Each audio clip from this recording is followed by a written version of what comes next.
you so much for coming up. As I've just been reminded, we're going to start actually with just a couple of minutes thoughts from our panelists. A fascinating array, really, from west to east here. So we've got a good coverage, I think, of the world, and hopefully some good views. So, Anna, do you want to start then about taking I guess, a global view, obviously from the GSMA, but with a Western base?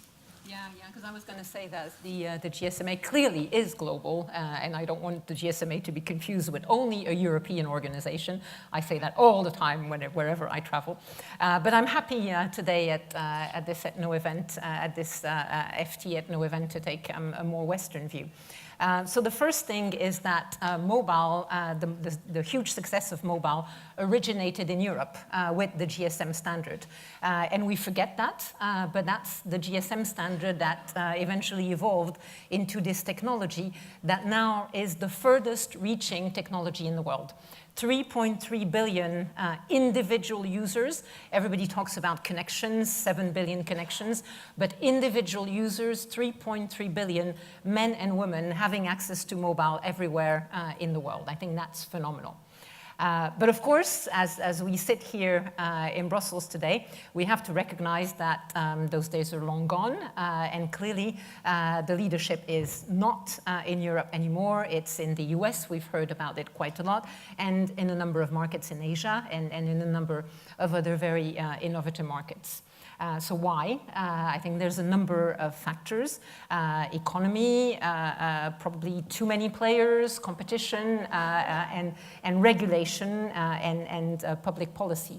That has a role to play in that as well. So from that perspective, we welcome the diagnostic that the European Commission poses on this. We agree with the diagnostic. We agree with the fact that it's good to have an initiative.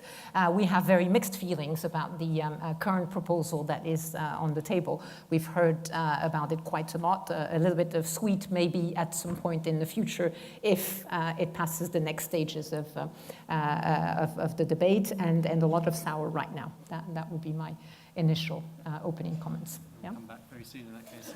Please, and take us through your viewpoint on that. I mean, you have a slightly outsider viewpoint, being just outside the region, or on the cusp of the region, I suppose. So how do you view what's going on in the European zone? I would like to just quickly give an impression of today, because it was a very special day for me today. It reminded me of my childhood, because I was told not to choose from the menu what I eat. I was told to go and renovate my room before I can get any dessert. So and I learned, I think, a very important axiom today, that all government employees are the same. I thought they were in developing world, but all government employees are the same. I was also surprised by the fact that government employees are even-handed and have no agenda.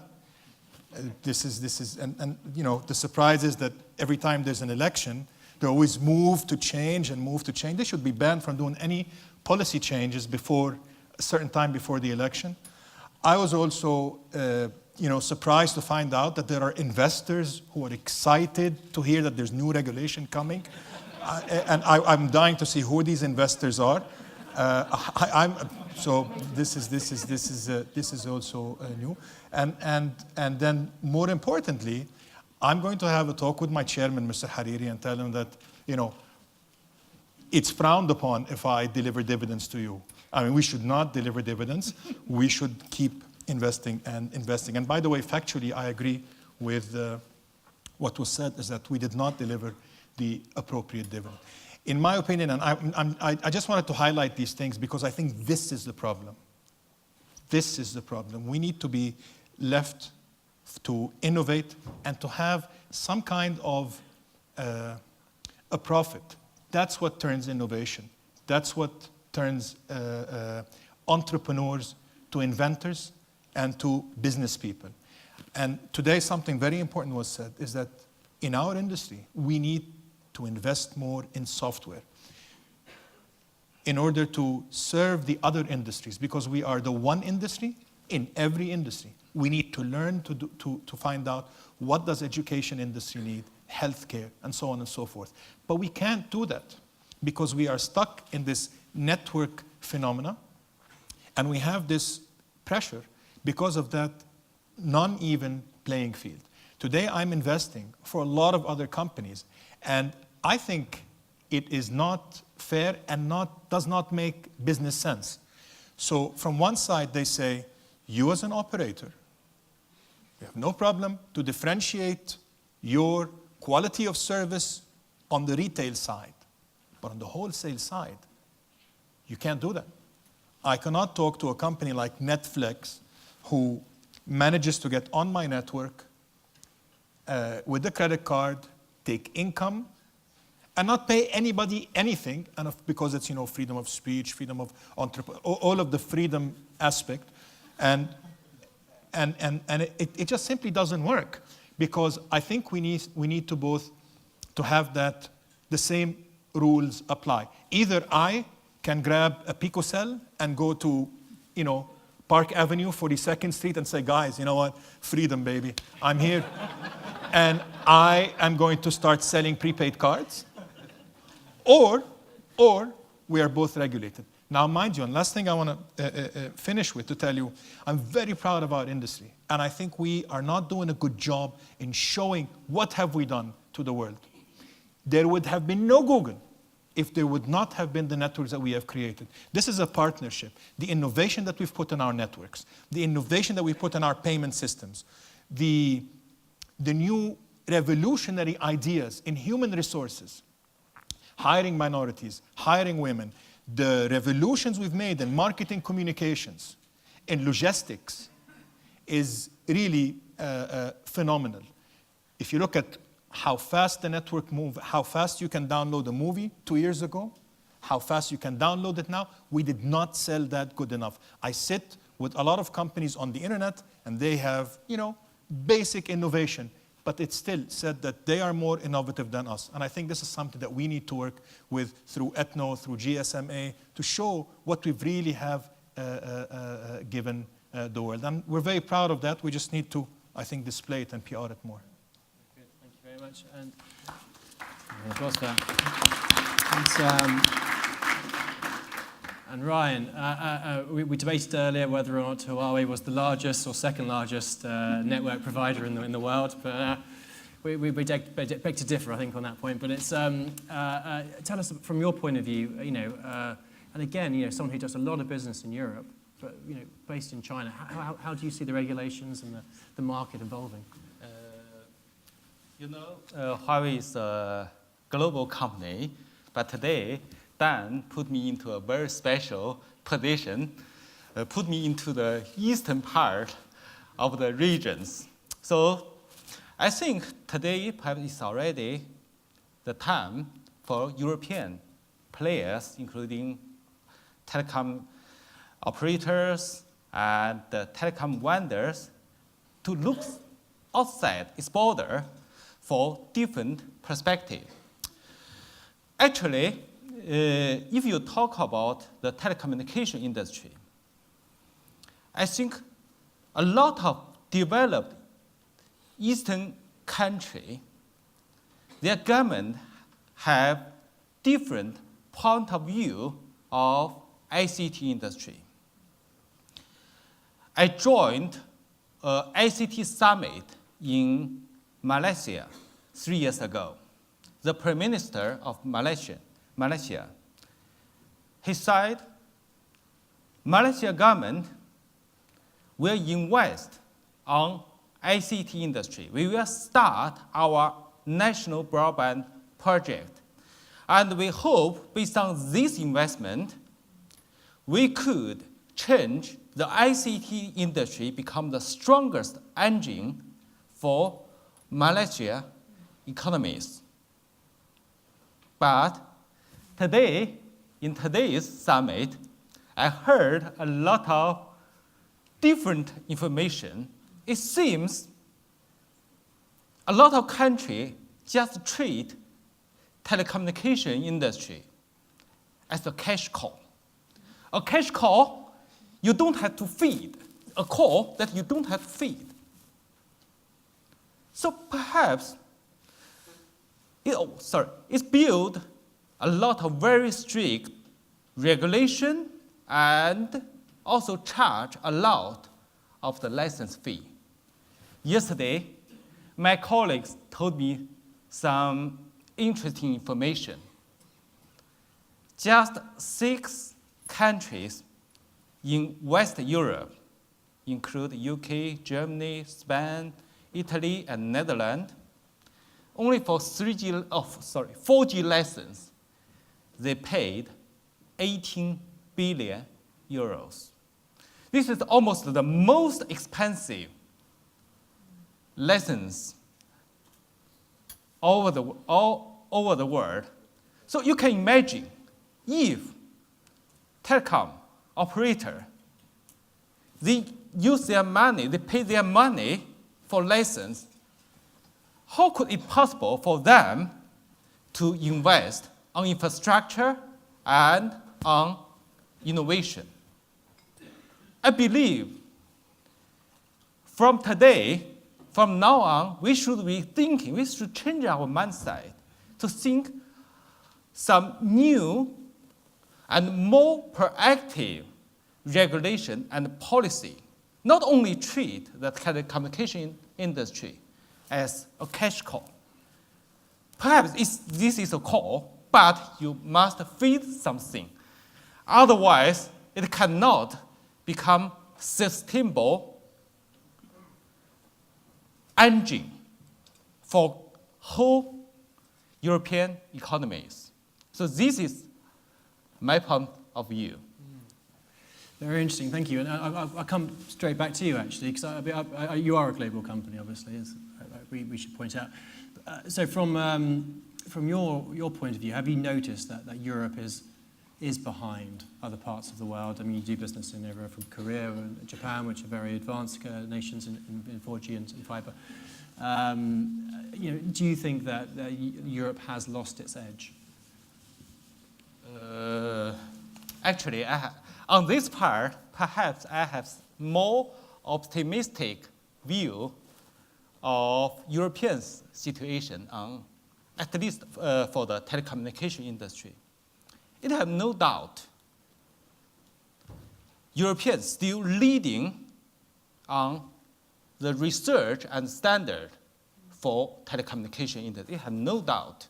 So this is why Huawei in the past few years, we invest a lot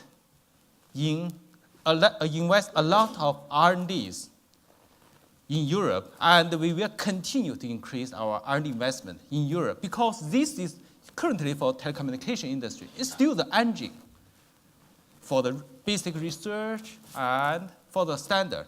I think this is a very good base for the whole European ICT industry. If we could change some mindset and have some new policies to encourage more investment in research, in innovation, and in infrastructure, perhaps the situation will totally change for the next 3 to 5 years. Today, I shared some information before the meeting with Dan. For 4G, Europe took three years and just deployed 50,000 LTE base stations. And a developing country, China Mobile, they just finished the bidding for 4G. And for the next 6 to 9 months, they will deploy 200,000 4G base stations. So I said, be careful. A developing country, China, is catching up with the deployment of 4G. Just one operator, China Mobile. Be careful. China Mobile is catching up with the deployment of 4G. Perhaps you just have several months time slot. Then Chinese operator we are catching up with the deployment. And this is helped by spectrum policy, isn't it? I suppose. Definitely. How much do Chinese mobile operators have to pay for spectrum? I don't know the figures, sorry. But the basic information is Chinese operator and the Japanese operator, they pay much, much less than European operator pays for 4G license. And I mean, the spectrum policy points come out actually quite clearly, also from Ryan, also from Randall earlier. His whole speech was about spectrum policy, which is, indefinite in the US. I mean, is this something which you hear from your members? Well, I mean, and what broader do they want now from the regulations? Yeah, no, absolutely. Spectrum is key. Spectrum is the lifeblood of mobile infrastructure and mobile networks. And not all spectrum is created equal. So you have a finite range of spectrum that you can use for mobile. And spectrum below 1 gigahertz typically is what we call the golden spectrum, because it's good at the same time for coverage and for capacity. So that's really what mobile operators need to try and get to have the most economical and best from the customer perspective, the best coverage. So that spectrum is very, very valuable. And as Ryan just described, if you've paid a lot of what you have to just get the spectrum at the beginning, then of course you have less left for everything else you need to do, which includes first building the network, but then also paying your employees, paying your suppliers, paying your shareholders as well. So spectrum is at the heart of the industry. And the way spectrum is allocated is very, very important for the sustainability of business models. We've talked about quite a number of things. There's the perspective of long-term ownership. In the Netherlands, we had a specific case where 4G licenses were allocated at the same time when existing licenses were being renewed. So it was a case of, well, if you don't bid high enough, you will not have the spectrum you used to have, and you won't have the spectrum for the next generation. I mean, that's calling people to ransom in a way. And reserving spectrum for new entrants comes from a very good idea, but it leads to a situation where you have less spectrum for the ones who have already invested, and you have spectrum that sits idle if, in some cases, the new players are not building up networks quickly enough. So spectrum trading is an answer to that. Not allocating spectrum specifically for a new entrant at a different price is another answer. A bit more free market allocation of spectrum definitely would go a very, very long ways in improving the business case, I think, for telecoms in Europe. And just to speak a little bit about what Ryan said, I completely agree with the point that governments in quite a number of regions of the world treat mobile and telecoms as a tool and as a means to an end, and as something that can be a great thing to give mobile broadband coverage to their whole population, to give capacities to their industries, to be able to then become more competitive, and not as something that needs to be tamed and regulated and of course from which you can extract also license fees. So I think seeing all the opportunities that mobile can bring, not only in terms of connecting people, but bringing the opportunities in mobile health, mobile education, financial services, with the inclusion that goes with it. I think that's a huge opportunity, and hopefully we'll see a shift of mindset. Yeah, and indeed watching Netflix, as you say, Hakam, which is clearly a bugbear of yours. So, I mean, are you more concerned with the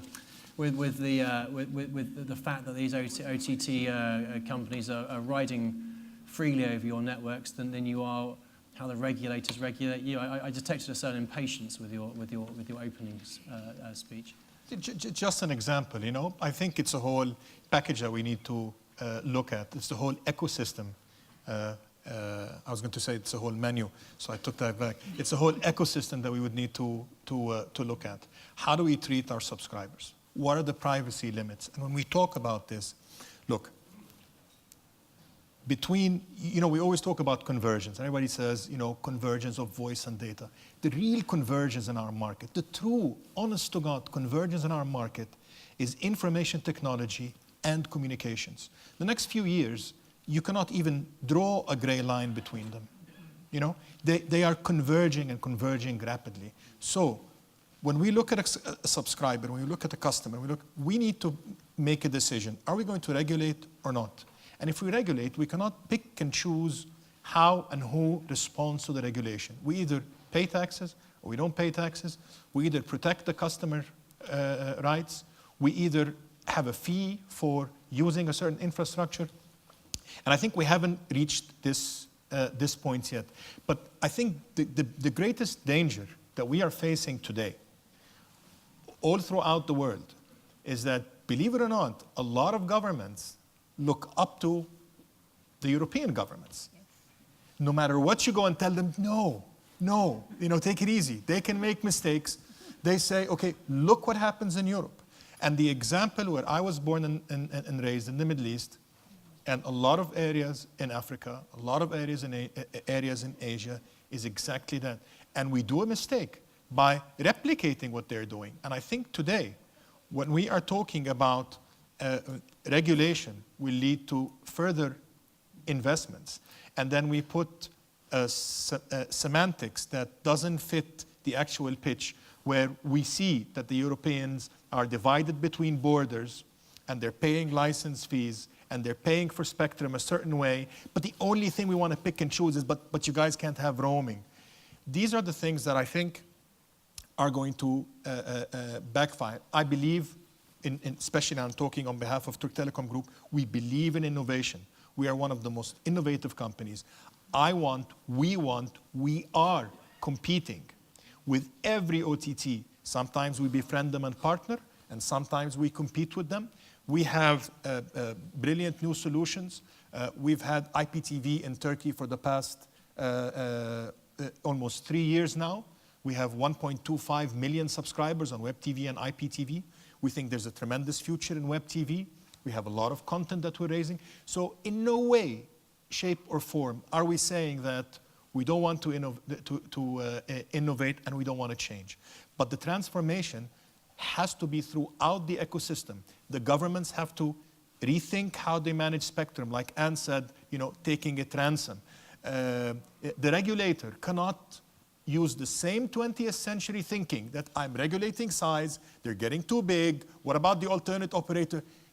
This is the 21st century. You have to develop. And we all need to develop. And I think with a little bit of PR, good PR, on what really we have given the world, especially the mobile phone is the most successful invention in the history of mankind. Not the internet, not the TV.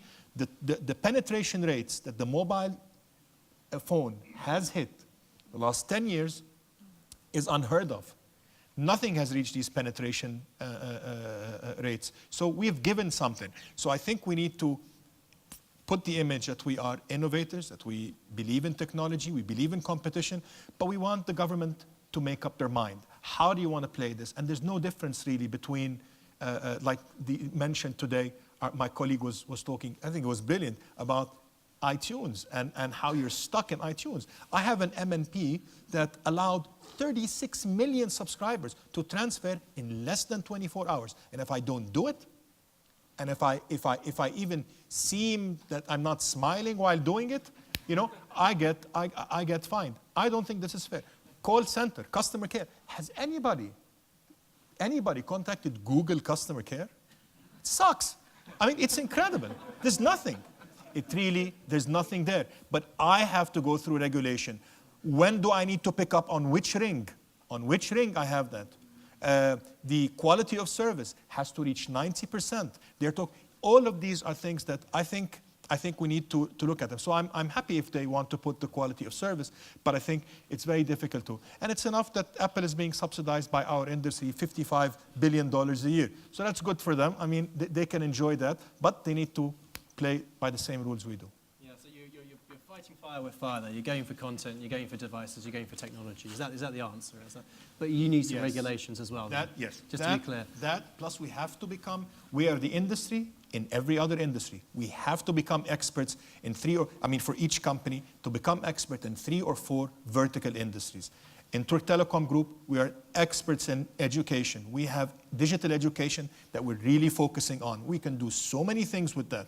We can do, we like also healthcare. So I think exactly what you said, Plus, we need to know what the industries want, what these verticals want, so that we can become not only an access supplier to them, but innovation and technology supplier to them. And then we will be able to, I think, allow them more growth rates, and we will enjoy the inertia. And I think this is the shift because of the convergence that we talked about between information technology and communications. Very good. We're unfortunately run over time now. I mean, does anyone have any questions quickly for our panel? Just, we can probably fit one or two in if there are any. There's one over there. Can we pass the microphone over there? Or if you want to shout. It's a question for Ryan. Do you think that in terms of LTE expenditure or market share grabs in Europe, that's predominantly done, or do you think there's still quite a lot to go for? So in your view, do you think the market share for network equipment providers is set, or do you think that's got another wave to go? That's a wonder in the industry. We are looking for the more investment on the infrastructure side. It's definitely looking for that. But as I said, ICT industry is not just a traditional business. It have no doubt, I think everyone agrees in this industry, ICT already becomes one of perhaps the most important engine for the whole economies, not only for the telecommunication industry or for the IT industry, it's for the whole economy. So we should change our mind and encourage more investment in ICT industry. And finally, it contribute to the economic growth. One last question, maybe. Sorry, do you want to extra question? My understanding is that actually a lot of the equipment already are LTE ready. It's just the companies, the telecom operators in Europe can't actually charge a premium for LTE, so they've made the decision for the time being not to turn those on because it costs money to turn on. Is that your understanding as well? If you talk about some new base station deployed in recent years, yes, they are LTE ready. But I believe for most of the legacy 3G base station, they still need to have some hardware upgrade. Okay, that's very helpful. Thank you. And one last question, just from my point of view. I mean, tell me, in your conversations with the European carriers, do you feel their pain? Are they coming to you and say, how do you save us money now? We need to cut costs here. We enjoy doing that. We enjoy doing that, and we will continue to do that. And from Huawei point of view, we will continue to invest on the innovation and help our customer to cut costs. Very good. That's a yes. Yes. Well, fantastic. Thanks so much for your comments, and thank you to my panel. Thank you very much.